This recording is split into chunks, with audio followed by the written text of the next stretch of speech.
Bismillahirrahmanirrahim. Assalamualaikum warahmatullahi wabarakatuh. Balik lagi dengan saya dalam mata kuliah Rekayasa Aquaculture. Oke, untuk pembelajaran hari ini kita akan melakukan dengan metode YouTube lagi dan materi akan di-upload di Google Classroom. Oke, untuk materi kali ini kita membahas tentang aquaculture sistem rakit. Apa itu sistem rakit? Mari kita bahas di penjelasan. Tapi sebelumnya, saya mohon maaf atas keterlambat ini, mungkin ada gangguan dengan recording. Mungkin kita nanti akan live classroom dengan menggunakan Zoom, oke? Tapi jatah Bapak adalah 3 kali pertemuan. Kemarin sudah kan ya? Mudah-mudahan Anda mengerti semua tentang cage aquaculture. Pertemuan kali ini tentang raft aquaculture atau sistem rakit. Nah, nanti pertemuan minggu berikutnya tentang aquarium, tangki, dan lain sebagainya. Baik, lanjut kepada presentasi. Saya setting dulu. Ini kalau kalian mau, ini saya melakukan recording dengan OBS, Open Broadcasting Software, something like that, free source. Free software. Ya, kembali lagi dengan materinya ya. Mudah-mudahan bisa Anda lihat. Kita kembali ke slide awal. Ini and show. Kita ke slide awal ya. Ada gangguan bersama.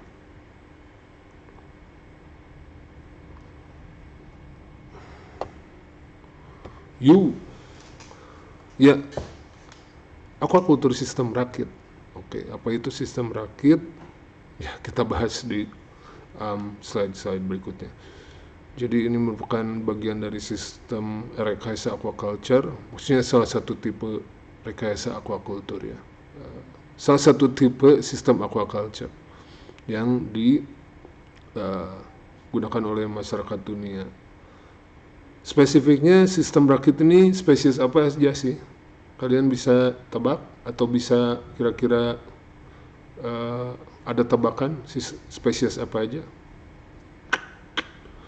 Ya, keywordnya mungkin budidaya di air laut ya, mungkin ya, banyaknya di sistem rakit ini. Ya, coba Anda pelajari lagi. Mungkin ada dengan sistem rakit ini dengan budidaya rumput laut contohnya ya. Satu, rumput laut. Kedua, budidaya kerangan ya, bivalvia mollusca. Nah, itu yang ramai di budidayakan dengan sistem rakit. Oke.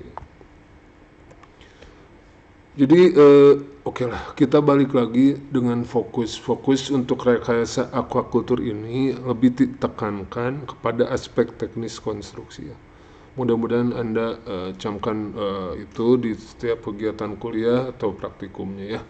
Jadi oke lah, walaupun chapter ini tentang sistem rakit, tapi kita nanti fokus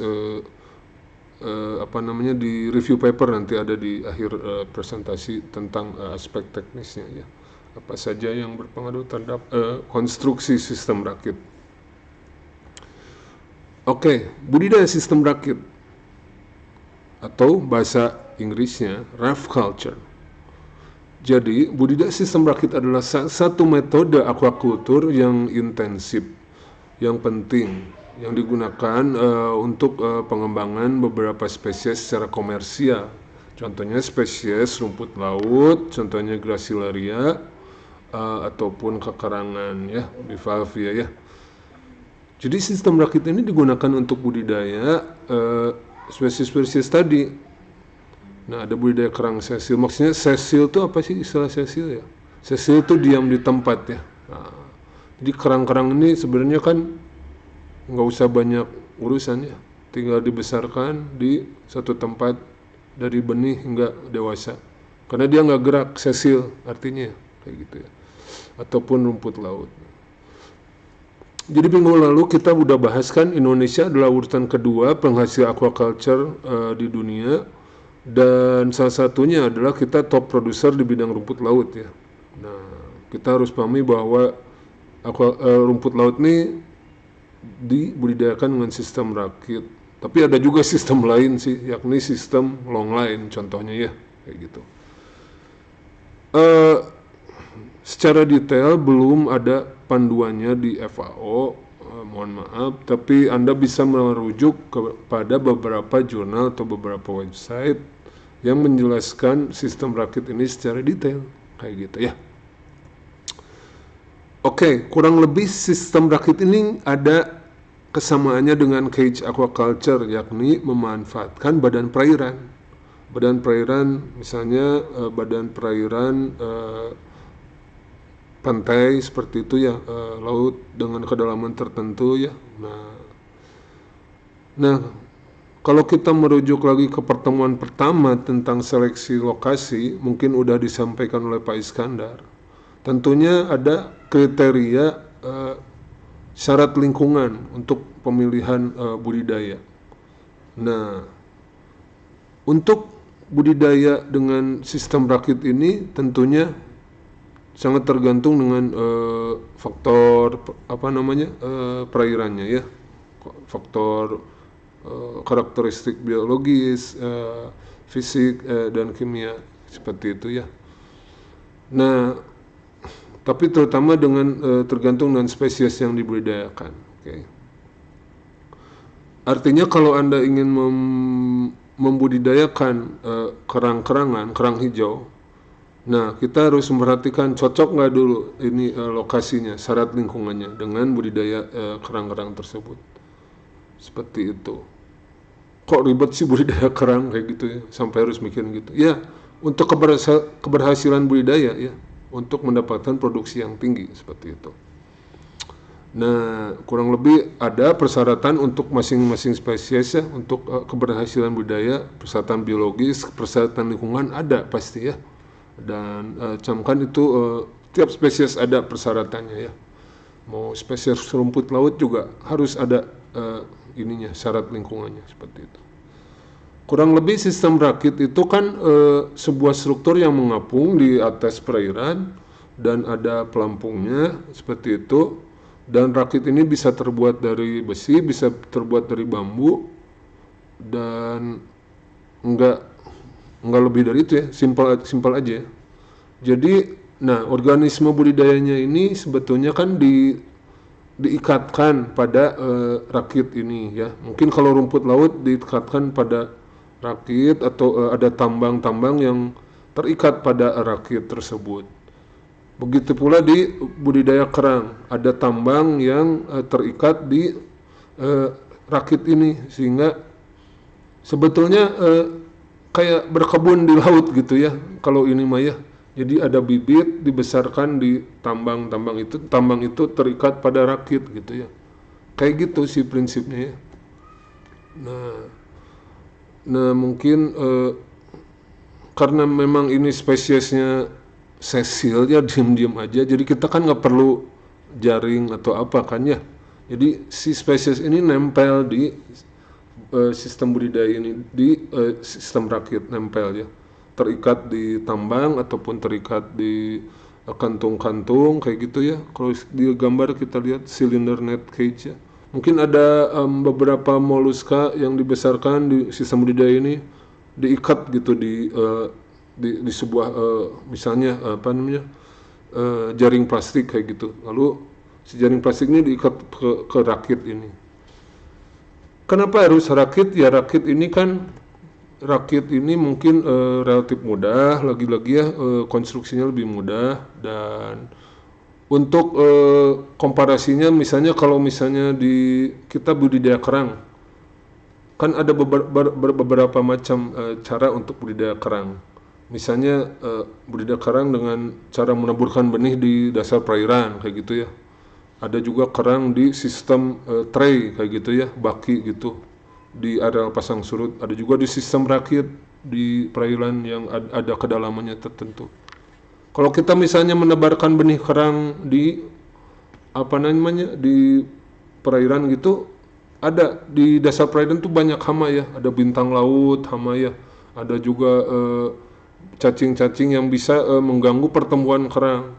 Nah kalau si kerang ini terikat pada sebuah sistem rakit, diharapkan tidak ada gangguan dari predator-predator tadi yang mengganggu pertumbuhan kerang tadi, oke? Jadi menariknya sistem rakit ini, walaupun ini agak jarang dibahas di dunia aquaculture, ya kalau misalnya kalau konsepnya di kultur moluska atau budidaya kerang-kerangan ini, moluska itu apa sih? Moluska itu sebuah film ya. Nah, untuk belajarlah di biologi. Jadi intinya kalau misalnya ingin menggunakan sistem rakit ini untuk pembesaran invertebrata sesil seperti tiram, kerang kayak gitu ya. Tiram kan mahal ya, tiram mutiara kayak gitu ya. Jadi kita harus memperhatikan gimana cara merancang atau mendesain si struktur sistem rakit ini agar bisa menunjang budidaya kayak gitu. Jadi kalau kita lihat sejarahnya dulu, kultur dengan sistem rakit adalah metode yang pertama kali dibuat di Jepang katanya. Nah ini bertujuan untuk pembesaran skala besar. Aduh, mohon maaf ini ada gangguan lewat. Maklum recording di rumah. Ya lagi. Jadi kultur rakit ini adalah metode yang pertama kali dibuat di Jepang, bertujuan untuk pembesaran skala besar. Selain itu dengan metode ini panen lebih mudah. Jadi ini sebenarnya ada culture-nya di negara lainnya. Culture rumput laut udah ada. Mereka kan perlu banget rumput laut ya. Buat apa? Bungkus nasi itu ya. Temannya sushi itu ya. Nori. Itu dengan sistem rakit banyaknya budidaya nori itu ya. Oke, balik lagi. Jadi ini kemana-mana ya. Tapi tadi kita lagi bahas molluscan culture. Moluska. Jadi diharapkan moluska yang berbudidayakan dengan sistem rakit diharapkan tumbuh dengan optimal karena mendapatkan makanannya dari perairan, diatom, fitoplankton. Loh kan ini moluska makanannya apa? Itu makanannya alami aja ya kan sebagai organisme ini hanya makan plankton kayak gitu ya, diatom yang lewat kayak gitu untuk pertumbuhannya. Jadi merupakan makanan alami mereka di perairan ya. Mudah-mudahan ini yang ketika dibesarkan di sistem rakit itu kerang ini tumbuh dengan optimal. Nah, kayak gitu. Rakit adalah simpel aja sih ya. Desain persegi panjang yang kokoh dan berada dalam struktur datar untuk penyangga. Nah itu penyangga itu maksudnya tadi kita cerita tambang ya. Ada tambang yang terikat pada rakit kayak gitu ya. Jadi rakit itu sebenarnya mirip-mirip cage aquaculture ya. Jadi ada persegi panjang atau apa bentuknya yang bisa mengapung di perairan kayak gitu. Ada jangkarnya mungkin ya biar nggak lari kemana-mana si rakit ini. Jadi rakit ini biasanya mengapung dengan menggunakan kombinasi bahan apung. Banyak ya kombinasi bahan apung. Seperti tong atau kayu dan lain sebagainya.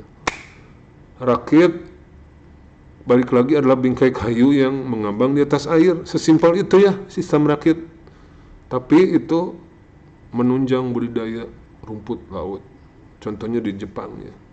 Jangan pandang sebelah mata ya. Sistem rakit. Jadi seperti itu kurang lebih ya sistem rakit. Sistem rakit secara teknis cukup mudah, yaitu menyiapkan rakit dan bahan pelampung. Rakit ini bisa dari bahan bambu atau apa ya kayak gitu ya. Nah pada rakit tersebut dapat ditambatkan tambang. Nah tambang ini kan berbagai macam ukurannya sebagai media tanam budidaya. Misalnya spesies apa nih, kerang misalnya. Loh kok kerang bisa ditempelin di tambang? Nah ini pengetahuannya harus tahu. Jadi kerang ini sebenarnya itu kan memijah di alam ya. Ada plankton, fase planktonic phase, nanti ada fase benih. Nanti dia akan nempel. Kerang ini kan biasanya kalau kamu tuh biasanya ditemuin misalnya di batu-batuan di pinggir pantai ya, ataupun nempel di pinggir kapal kayak gitu ya.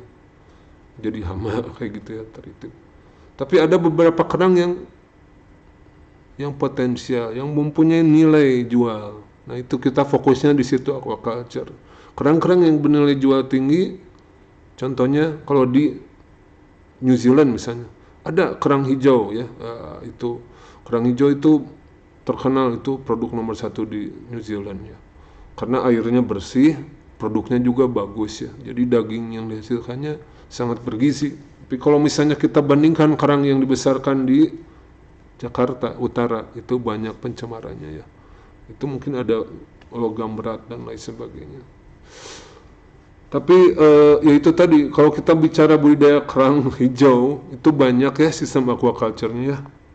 Nah, nggak melulu sistem rakit. Oke. Nah, ini contoh kerang. Kerang adalah member dari moluska ya. Kalau kita lihat apa sih kelebihannya? Yaitu dagingnya banyak orang yang suka, orang Eropa, orang Jepang, orang Cina suka mereka ya. Kita kan fokusnya profit aquaculture, makanya daripada itu aquaculture ini harus menghasilkan memudahkan mengidentifikasi spesies yang dapat menghasilkan keuntungan. Lagi pula relatif murah ya, mudah ini ininya budidayanya ya, masal. Nah ini organnya seperti itu, dalamnya seperti halnya kekerangan, ada bagian pencernaannya dan lain sebagainya. Kita harus megang sih, karena kalau mau ya nanti kita bongkar di satu hari dimakan kali ya orangnya. Jadi di berbagai belahan dunia, terutama di Australia, New Zealand, itu belahan dunia selatan, di bagian Eropa, di dekat Prancis, Belanda dan sebagainya, ini mungkin beberapa spesies yang disukai oleh masyarakat dunia, yakni beberapa spesies itu green mussel, Parnaphylidis, blue mussel itu di Eropa, Mytilus edulis, brown mussel dan lain sebagainya. Nah itu beberapa gambar. Ini kerang hijau nih yang sebelah kiri itu gambar itu Parnaphylidis green mussel. Oke, kalau mau ngobrol mussel atau kerang-kerangan, kita beralih dulu lah obrolannya ke teknis mussel culture. Jadi sebetulnya ada beberapa macam teknik budidaya tergantung kedalaman air. Jadi kalau misalnya ada beberapa orang yang benih itu disebar aja di dasar perairannya, seperti contoh Belanda gitu ya, disebar di perairan. Itu industri yang enggak kecil ya, besar sekali industrinya. Ada kapal nanti yang mengeruk. Jadi bibitnya itu diproduksi di lab, nanti disebar di perairan. Nanti suatu waktu nanti diambil lagi si kerangnya ini ketika sudah mencapai ukuran tertentu. Jadi itu namanya bottom culture. Jadi disebar di benih disebar di dasar perairan. Satu itu, ada dua, rack culture. Rack culture itu sebenarnya di perairan yang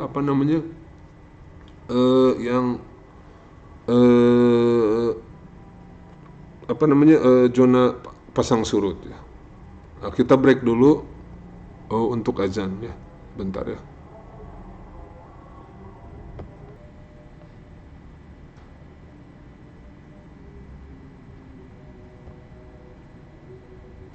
Ya, balik lagi barusan azan. Jadi kita beralih dulu ke teknis mussel culture. Jadi sebetulnya ada berbagai macam teknik budidaya kerang-kerangan tergantung kedalaman air. Pertama, bottom culture, yakni benih disebar di perairan. Kedua, rack culture, yaitu ada sistem budidaya dengan rak gitu di perairan pasang surut ya, kayak gitu ya. Triculture juga mirip-mirip itu, wigwam culture, banyak istilahnya aneh gitu ya, bambu yang diikat, tiang-tiang bambu yang diikat, di Google lah nanti ketemu itu gambarnya. Tapi kita fokusnya ke raft culture ya nanti ya. Jadi rope web culture ada ya, gabungan antara tambang dan tali-tali temali untuk penempelan kerang-kerang ini.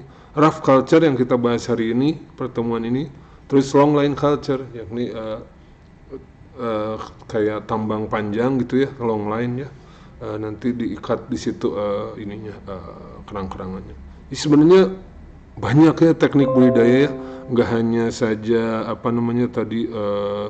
nggak saja hanya sistem rakit ya, kayak gitu ya.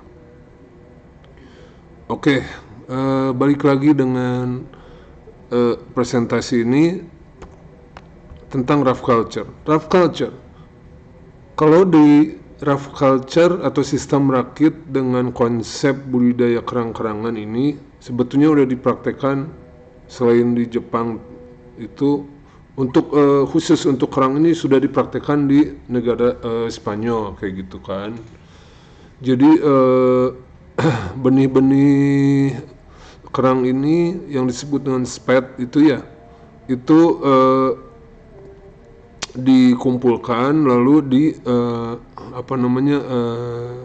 ditempelkan pada tambang-tambang atau rope itu kayak gitu ya. Jadi kurang lebih ini sebetulnya modifikasi budidaya aja ya. Jadi ada rakit yang mungkin itu bentuknya perahu tua atau perahu kayak gitu ya. Nanti ada beberapa space itu nanti tambang itu diikatkan pada rakit tersebut kayak gitu ya. Jadi intinya mah ditambangnya ya sebagai media itu ya. Keuntungannya sistem rakit untuk budidaya kerang ini apa advantage-nya itu mengurangi predasi atau ada predator kerang-kerang itu dimakan oleh predator. Jadi keuntungan kedua adalah untuk sistem rakit khususnya di kerang-kerang ini adalah dapat dengan optimal memanfaatkan makanan yang dari jenis plankton. Jadi plankton itu kan banyak ya di kolam perairan. Nah, mudah-mudahan itu si kerang-kerang itu bisa makan plankton dengan baik kayak gitu dengan sistem rakit ini kayak gitu. Kan kalau di sistem tray mah ya pasang surut ya airnya ya. Nah itu ada pengaruh air pasang air surut. Nah kalau di sini kita nggak usah mikirin itu, si kerang-kerangannya tetap ada di dalam perairan tapi terikat di rakit yang di atas permukaan air kayak gitu. Di simpelnya itu sebenarnya sistem rakit nih bisa dimodifikasi sesuai kebutuhan kayak gitu ya. Dari jenis pelampungnya, bisa dari pelampungnya itu bisa dari bahan plastik, bisa dari kayu, bisa dari tong bekas oli kayak gitu ya. Si rakitnya juga bisa macam-macam ya. Rakit bisa dari kayu kayak gitu ya bisa ya. Ini bisa dimodifikasi mau berapa tambang yang terikat pada rakit tersebut kayak gitu ya. Tergantung kebutuhannya dan modalnya tentunya. Jadi contohnya di sini dengan rakit dengan panjang 9 meter, 6 sampai 9 meter itu terikat 1000 tambang. Nah, 1000 tambang itu bisa dari 1000 tambang itu bisa menghasilkan seperti itu. Ada angkanya di sini 4 sampai 5 ton kayak gitu. Untuk panennya kayak gitu. Nah, kalau itu konversi dengan nilai uang ya lumayan ya kayak gitu ya. Jadi sistem rakit kita kemana-mana ya ngebahasnya ya. Tapi intinya kalau kita bahas sistem rakit terkait dengan kerang-kerangan, kita juga harus tahu tentang siklus biologi kerang tersebut. Nah, kalian nih kan belum semua tahu ya. Jadi pertama, kerang itu apa di perairan? Kerang itu moluska, itu memijah dengan broadcast ya biasa ya. Nanti ada sperma, ada itunya telur. Nanti lama-lama kalau fertil, ini singkat jelas padat ya, menjadi larva. Larva itu masih di perairan ya, masih planktonik kayak gitu, ikut arus perairannya. Nah, setelah itu larva akan berubah menjadi spet. Spet itu udah merupakan bentuknya udah kayak kerang. Larva juga udah bentuknya kayak kerang sih. Cuman spet itu bentuknya lebih ini lagi mirip kerang gitu ya. Jadi dia akan menempel di sebuah permukaan. Nah, spet ini nanti larva itu kan banyak ya. Nanti dia bisa tumbuh bareng-bareng, namanya juga organisme sesil ya. Dia akan terkonsentrasi di satu tempat kayak gitu. Nggak mungkin mencar-mencar, soalnya dia nggak bisa berenang ya larva. Mungkin larva ini terbawa arus bisa ya, terbawa gelombang kayak gitu ya. Tapi ketika ada sebuah produktivitas primer di sebuah daerah, ada kerang-kerangan di situ, pasti akan tumbuh subur kerang. Contohnya kerang hijau akan tumbuh situ. Nah, setelah jadi spet akan menjadi benih kerang. Nah, ini yang bisa dipanen oleh orang. Itu tradisionalnya gitu, dipanen. Kalau udah besar dipanen. Nah, tapi kan stoknya ini bukan Artinya stok di alam kan tergantung kondisi di alam ya. Kondisi apakah ada pencemaran atau ada predator atau apa ya, atau kejadian-kejadian di alam kayak gitu ya. Oleh karena itu saat ini ya untuk ketersediaan benih saja sekarang budidaya kerang itu dipijahkan di dalam hatchery kayak gitu ya, seperti kita lihat di hatchery. Kita bisa besarkan larvanya, kita bisa melakukan pemijahan buatan, nanti besarkan larvanya menjadi cukup makanannya sehingga ada benih yang berkualitas untuk budidaya di fase selanjutnya hingga menjadi spat, hingga menjadi seed benih, dan hingga bisa dimanfaatkan pembesaran kerang kayak gitu ya. Nah, tapi modifikasinya di budidaya apa? Kalau kita lihat tadi seed fishery, artinya ditangkepin ya benihnya, lalu entah itu bisa ditangkap kerang yang udah matang atau benihnya. Tapi kalau benih kerang ini bisa ada seed mussel collector ya. Jadi si kerang ini bisa ibaratnya kita bisa menaruh tambang di daerah-daerah ini yang ada banyak perkiraan banyak kerang hijau di situ ya, kayak gitu. Jadi si benih-benih kerang itu bisa nempel.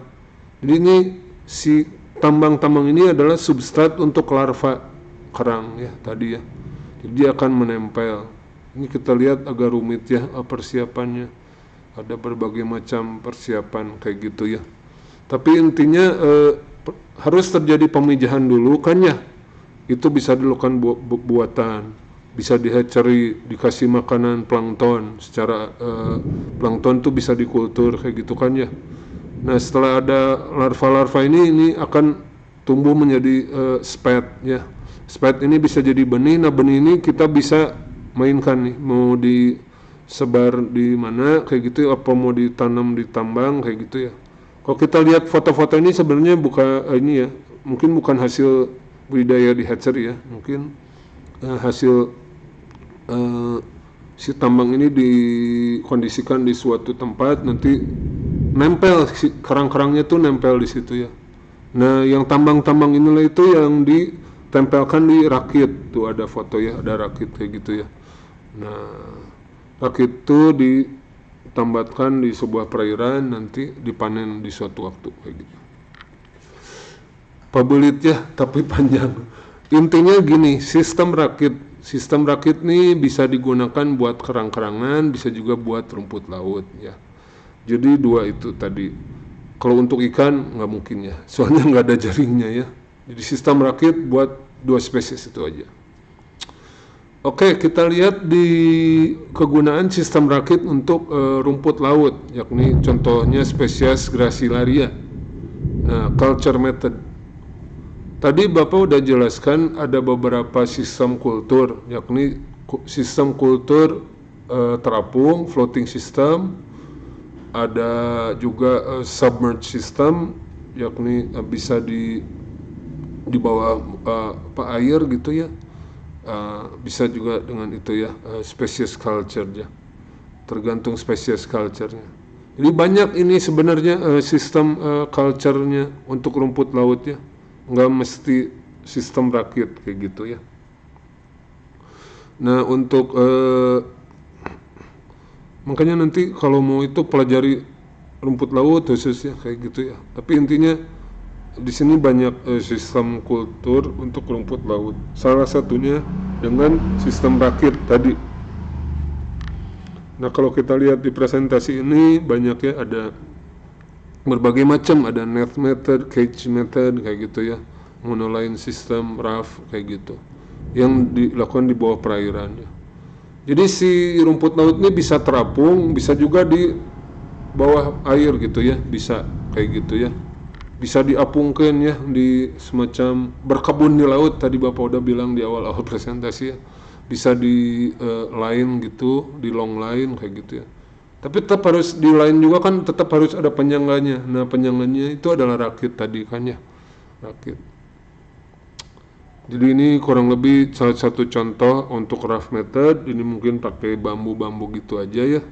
Jadi ada tambang-tambang kecil yang nanti si bibit rumput laut terikat di situ. Nah, nanti kita bisa panen di satu waktu kayak gitu. Ini contohnya budidaya rumput laut.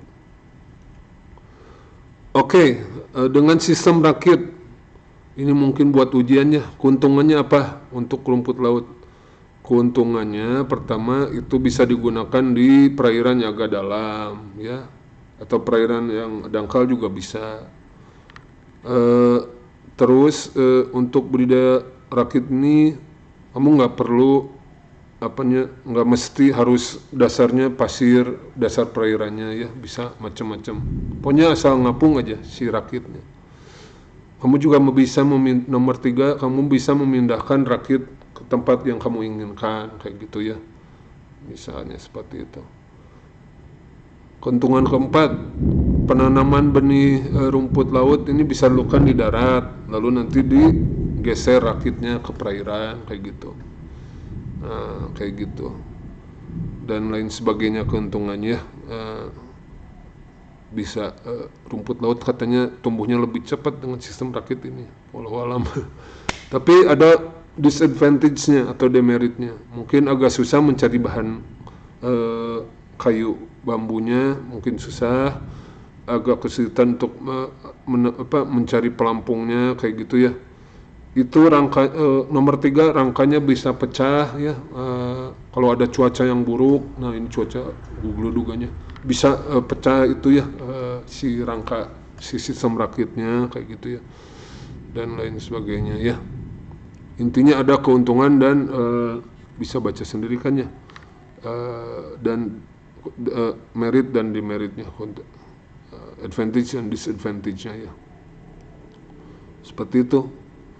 Nah, dengan sistem rakit ini diharapkan si rumput laut bisa tumbuh dengan baik ya, intinya makan gitu ya, menghasilkan uang kayak gitu pada akhirnya.